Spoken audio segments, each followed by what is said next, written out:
Kaden Honeycutt came up one position short at the Thanksgiving Classic in the late model stock division. He lost to Brenden Butterbean Queen after some of the best late model stock racing I have seen all year and maybe my entire life. With about 30 laps ago, Josh Berry had reeled in Brenden Butterbean Queen, and him and Butterbean Queen duked it out for 20 laps. That allowed Kaden Honeycutt to get into the race. He caught up to them. They were going three wide, so we got a great three-car battle for the win. And they were just going at each other. Honeycutt made a great move, was able to get underneath Brenden Butterbean Queen, go three wide, and then was kind of drag racing against Josh Berry, who's up in the upper lane, and seemingly was going to kind of take the win, but Butterbean came down behind him, gave him a little bit of a nudge, was able to get underneath both him and Josh Berry, and was able to retake the lead and never looked back. There was an opportunity for Honeycutt to kind of give Butterbean the bumper going into turns 3 and 4 with 2 laps to go, but he decided to let off of it and not kind of engage in that. And that ended up giving Butterbean the win as he kind of motored away and never looked back with 2 to go.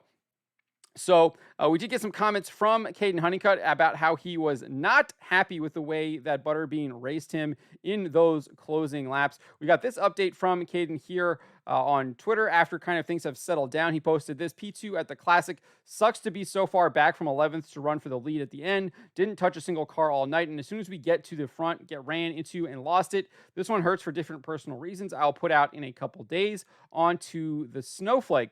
So clearly was not happy with the way he was run by Brenden Butterbean Queen. And let's take a look at exactly how he was run by Queen here. So you can see here they are going down the back stretches of 15 laps to go. Queen is kind of getting sandwiched there between both Berry and Honeycutt. Honeycutt, obviously in the best position on the track on the bottom, has made it 3 wide and is passing both of them. So let's take a look here and see what happens here. You can see Berry, huge run on the top end. Honeycutt, really good run into the corner.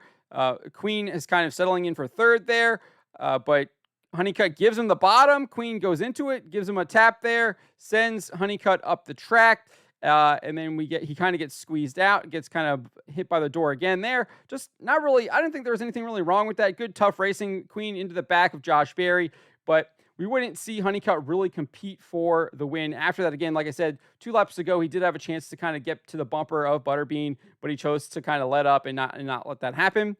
And Butterbean would go on to win the race. He would pass Berry here. Berry had used up a lot of his stuff. He talks about in the post race that he was very tight. Honeycutt would get around him and finish second. I think Berry would finish in third. So after the race, we got some comments here from Honeycutt. He was very unhappy with Butterbean. Had some choice words for him in the post-race interview. Let's take a listen to this here, speaking to Racing America, where this race was broadcast. To come home second, what does this mean to you? Yeah, it was just an opportunity by Mr. Becker and RS Race Cars is all I'm grateful for right now. It hurts for a lot of different emotional reasons. I'm not really going to say, but I'm telling you, if the piece of dump truck didn't run into me going into one, that's the only opportunity he had after he raced Josh. That's why his nose looked like the way it did. So, clearly calling Butterbean Queen a dump truck right there. Not happy with him whatsoever. Let's continue though. So I'm done getting run into. I promise you, the first person that runs into me is probably going to go head on the fence. I'm tired of getting ran over. I feel like I'm one of the nicest people in the field, and I'm just done getting done dirty. So I caught them from probably 4 seconds back and didn't touch either one of them. And as soon as I had the opportunity that Brenden had, he ran straight into me. So I just appreciate all the guys by the effort, and we're a force to be reckoned with next year, and they got the momentum. And I'm one pissed off him effort, and we're going to go get it next year. That's strong. So clearly some strong words there from Kaden Honeycutt describing Butterbean as a dump truck and saying that he's pissed off, but he's going to try and channel that anger into the next season of the Cars Tour. Clearly he is coming off some strong finishes. Finished second at Florence last weekend, finished second here in the Thanksgiving Classic. He was one of the top competitors in the Cars Tour last year. So look forward to him to really challenge Butterbean Queen and Carson Quaffle up there for the championship in the Cars Tour next year. We got some more thoughts from Honeycutt here speaking with Matt Weaver after the race as well. Let's listen to what he has to say here. But he says a lot of the same things, but let's just take a listen again here and get his thoughts. That left rear on, and it was good. I felt like we were better than Brenden there. When I caught those two, I think I don't know what the heck he was doing with Josh. Josh was all over the place.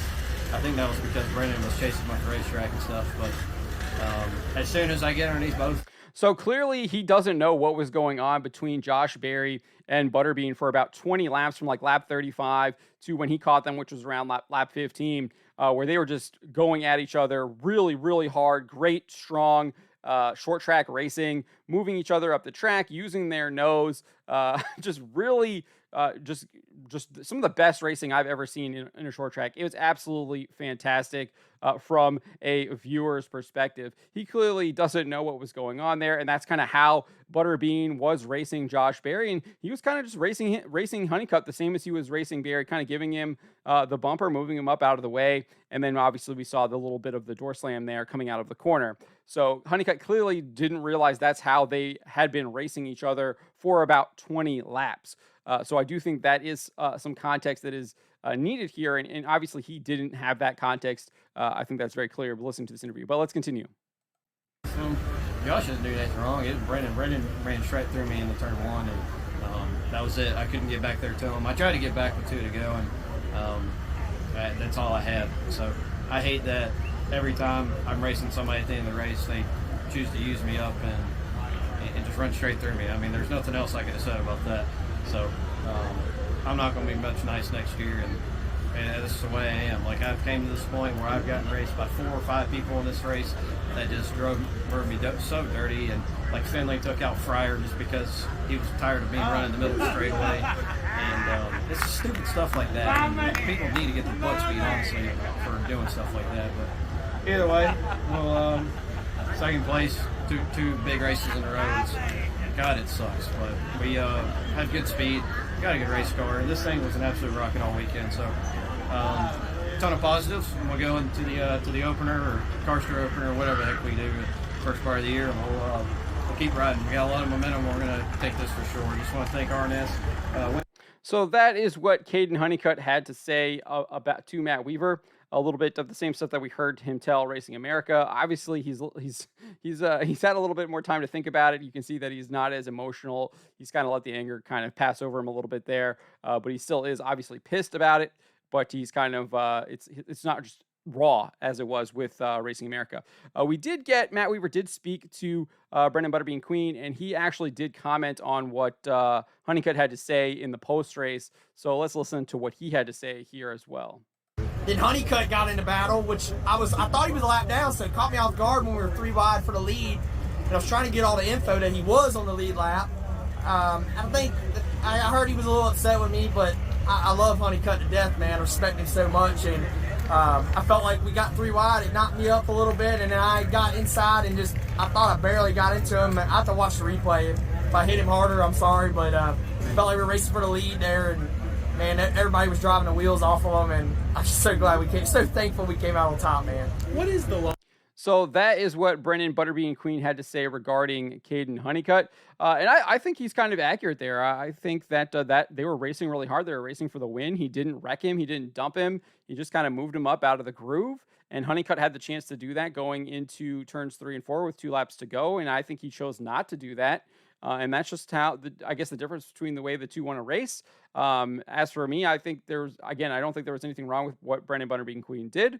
But I'll leave it to you guys. What do you make of what Kaden Honeycutt had to say? Do you think that he's right in expressing those emotions, that he felt like he was wronged and run over, describing Brenden Butterbean Queen as a dump truck? Or do you think that was just kind of tough short track racing, and that's the way that they race on the short tracks, and he needs to maybe grow a little bit of a thicker hide?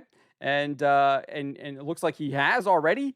He's going to be a little bit of a porcupine next year, and he's not going to put up with any kind of racing like that. And he made that very clear in those interviews. So let me know what you guys think in the comments below.